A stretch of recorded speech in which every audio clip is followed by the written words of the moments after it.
This will be a really short video talking about resonances, but only in terms of Deamonfae relics and how you should be careful when finally deciding to use one as soon as you reach Void Break. One thing you should keep in mind with Deamonfae relics is that despite being really good in terms of what they do in basic effects, some can provide you shields, they can do a lot of damage and whatnot, they actually cost double to upgrade, both in terms of levels with Dust and Forge Stone, but also in terms of EXP and Carving Jades.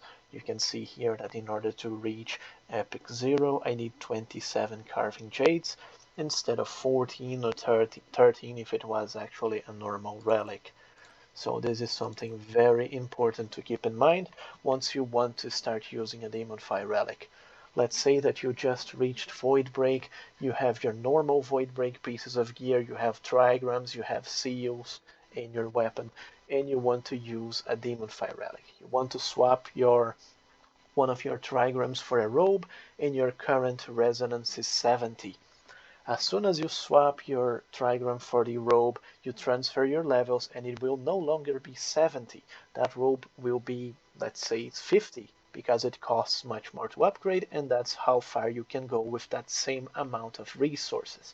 So your carving resonance and your level resonance will be immediately lowered. You will be losing a lot of relic and ability damage, and that may not compensate getting a better piece of gear.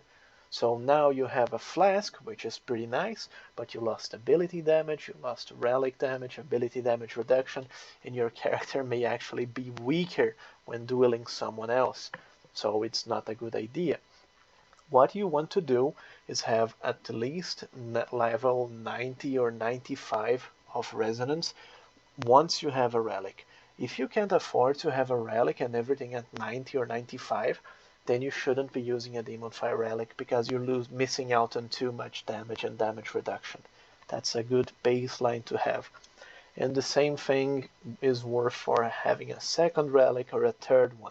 If you can't afford to keep at least 95, then give up on that idea and use a normal relic, which will cost much less resources and you will have better bonuses and more damage.